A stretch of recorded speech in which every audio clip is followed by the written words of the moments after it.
Hello, ഇത് കാഞ്ചീപുരത്തൊരു ഗണപതി അമ്പലമാണ്. അവിടെ കണ്ടൊരു മരം ഇഷ്ടമായതുകൊണ്ട് ഞാൻ അതിൻ്റെ വീഡിയോ എടുത്താണ്. അപ്പം ഞാൻ ഒരു ഓട്ടോ വെയിറ്റ് ചെയ്ത് നിൽക്കുക. എനിക്ക് പരിചയമുള്ളൊരു ചേട്ടനുണ്ട്, ഞാൻ പുള്ളിയെ വിളിക്കും. ഞാനിന്ന് അത്തിവരദർ പെരുമാൾ കോവിൽ എന്ന് പറഞ്ഞൊരു അമ്പലത്തിലോട്ട് പോവുകയാണ്. അപ്പോൾ ഇത് അമ്പലം എത്തി. അതിൻ്റെ മുന്നിലുള്ളൊരു വലിയ സ്തൂപം പോലുള്ളൊരു മണ്ഡപമാണത്. ഇത് രണ്ടെണ്ണം ഉണ്ട്. അതേപോലെ തന്നെ അമ്പലത്തിനോട് ചേർന്ന് ഒരെണ്ണം കൂടെ ഉണ്ട്. അപ്പോൾ പെട്ടെന്ന് ചെന്ന് കയറിയപ്പോൾ എനിക്ക് എങ്ങോട്ട് പോകണമെന്ന് ഭയങ്കര ഡൗട്ടായി. ആദ്യം എൻ്റെ കണ്ണിൽ പെട്ടത് ഈ മണ്ഡപമാണ്. ഈ മണ്ഡപം 100 തൂണിൽ പണിതിരിക്കുന്ന ഒരു മണ്ഡപമാണ് വീഡിയോയിൽ കണ്ടത്. ഇത് ഞാൻ ആ സ്തൂപത്തിൻ്റെ ഫോട്ടോ ഒന്നുകൂടി വെച്ചതാണ്. അപ്പോൾ ആ മണ്ഡപത്തിൽ നിന്ന് നടന്നങ്ങോട്ട് ചെല്ലുമ്പോൾ ലെഫ്റ്റ് സൈഡിലായിട്ട് അമ്പലക്കുളമുണ്ട്. എനിക്കറിയില്ലായിരുന്നു അമ്പലക്കുളം. ഞാൻ ഈ അമ്പലത്തിൻ്റെ ഹിസ്റ്ററി പരിശോധിക്കാതെയാണ് പോയത്. അപ്പോൾ അവിടെ ചെന്ന് കഴിഞ്ഞപ്പോഴാണ് ഈ അമ്പലക്കുളത്തിൽ ഇങ്ങനെ 2 കുഞ്ഞ് ഗോപുരം പോലെ ഇങ്ങനെ അടിയിലോട്ടുള്ളതുപോലെ ഇരിപ്പുണ്ട്. അപ്പോൾ ഒന്നും ആലോചിച്ചില്ല. പക്ഷെ അവിടെ നിന്ന് ഒരാൾ എനിക്കപ്പോൾ പറഞ്ഞു തന്നു, ഇവിടുത്തെ ഭഗവാൻ 40 വർഷം വെള്ളത്തിനടിയിലിരിക്കും അത്ര. 40 വർഷം കഴിഞ്ഞ് 3 മാസം കൂടുമ്പോൾ ഭഗവാനെ പുറത്തെടുത്ത് തൊഴാൻ വയ്ക്കും. 3 മാസം. അപ്പോൾ ആ പറഞ്ഞ പുള്ളി ഈ 40 വർഷം കഴിഞ്ഞ് ഒരു 6 വർഷം മുന്നേ അങ്ങനെ ഒരു 40 വർഷം ഉണ്ടായപ്പോൾ ഭഗവാനെ തൊഴാൻ ഇടയുണ്ടായി, വിഷ്ണു ഭഗവാൻ. അപ്പോൾ ഇനിയൊരു 40 വർഷം, ഒരു 35 വർഷം കഴിഞ്ഞുള്ളൊരു കാഴ്ച പുള്ളിക്ക് കിട്ടുമെന്ന് പുള്ളിക്ക് അറിയില്ല എന്ന് പറയായിരുന്നു. അപ്പോൾ നമുക്ക് ഈ മണ്ഡപത്തിൽ, അതായത് 100 തൂണിൻ്റെ ഈ മണ്ഡപത്തിൽ കയറാം. ടിക്കറ്റ് ഉണ്ട്, 10 രൂപ ടിക്കറ്റ് ഉണ്ട്. ടിക്കറ്റ് കൊടുത്ത് കയറിയിരുന്നാൽ നമുക്ക് അമ്പലക്കുളം അവിടെ ഇരുന്നും കാണാൻ പറ്റും. അപ്പോൾ കുറച്ച് നേരം അങ്ങനെ കണ്ടു.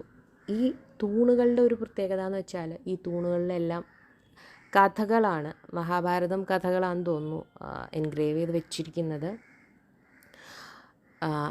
അപ്പോൾ അത് കുറേയൊക്കെ എനിക്ക് അവിടെ നിന്ന് പലരും പറഞ്ഞു തന്നു. പിന്നെ നമ്മൾ ഡാൻസർ ആയതുകൊണ്ട് നമുക്കിത് പലതും കാണുമ്പോൾ മനസ്സിലാകുകയും ചെയ്യും.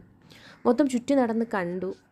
ആരെങ്കിലും കൂടെ ഉണ്ടായിരുന്നെങ്കിൽ ഞാൻ അവിടെ നിൽക്കുന്ന കുറേ കൂടെ നല്ല വീഡിയോസും ഒക്കെ എടുക്കാമായിരുന്നല്ലോ എന്ന് ഓർത്തു. ഒറ്റയ്ക്കാകുമ്പോൾ നമുക്ക് ഇതിനൊക്കെ ലിമിറ്റേഷൻസ് അല്ലേ. ഇത് കഴിഞ്ഞ് ഞാൻ അമ്പലത്തിൽ തൊഴാൻ കയറി. അമ്പലത്തിൽ തൊഴാൻ കയറിയപ്പോൾ അമ്പലത്തിലെ നിറയെ വീഡിയോസ് എടുക്കണം എന്നുള്ള പ്ലാനിൽ തന്നെയാണ് കയറിയത്. പക്ഷേ ഇങ്ങനത്തെ അമ്പലങ്ങളിലൊക്കെ അവിടെ അമ്പലത്തിലുള്ളവർക്ക് പ്രശ്നമില്ലെങ്കിലും തൊഴുന്നവർ ചിലർ നമ്മളോട് പറയും വീഡിയോസ് എടുക്കരുത്, വീഡിയോസ് അലൗഡ് അല്ല എന്നൊക്കെ പറയും. അപ്പോൾ അങ്ങനെ എന്നോടൊരു അമ്മ വന്ന് പറയുകയുണ്ടായി. അപ്പോൾ അതുകൊണ്ട് എനിക്ക് അമ്പലത്തിനകത്തെ അധികം വീഡിയോസൊന്നും എടുക്കാൻ പറ്റിയില്ല.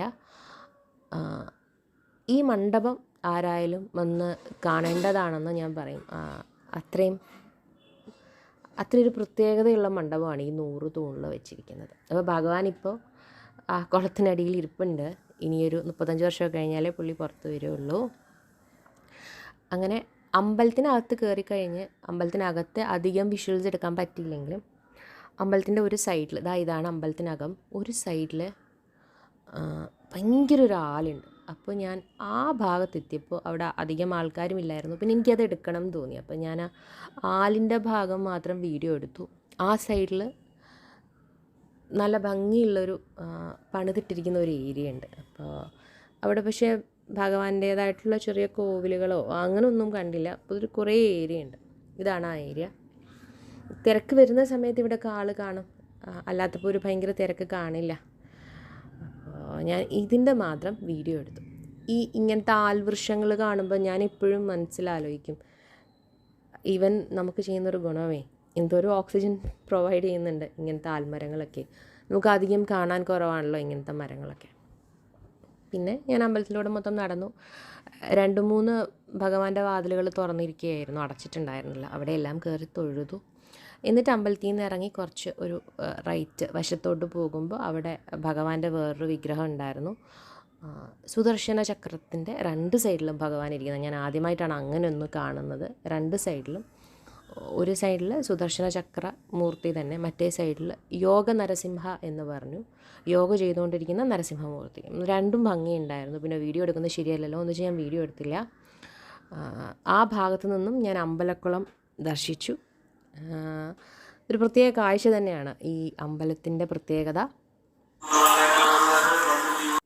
ഇവിടുത്തെ ആ 100 മണ്ഡപവും 100 തൂണുള്ള മണ്ഡപവും പിന്നെ ഈ അമ്പലക്കുളവുമാണ് ഈ അമ്പലത്തിൻ്റെ പ്രത്യേകത. ഇത് കാണാൻ വേണ്ടി എല്ലാവരും ഒരിക്കലെങ്കിലും ഈ അമ്പലം ഒന്ന് ദർശിക്കണം എന്ന് ഞാൻ പറയും. പിന്നെ ഇതിലും അത്ഭുതങ്ങളായിട്ടുള്ള അമ്പലങ്ങൾ നിറയെ തമിഴ്നാട്ടിലുണ്ട്. വൈത്തീശ്വരൻ കോവിൽ, തഞ്ചാവൂർ, മധുരൈ, അങ്ങനെ അതൊക്കെ മഹാ അത്ഭുതങ്ങളായിട്ടുള്ള അമ്പലങ്ങൾ. പക്ഷേ ഇതും ഒരിക്കലെങ്കിലും നമ്മൾ വിസിറ്റ് ചെയ്യേണ്ട അമ്പലമാണെന്ന് പറയും. അപ്പോൾ ഒരു ചെറിയ വീഡിയോ ആണ് എടുത്തിട്ടത്.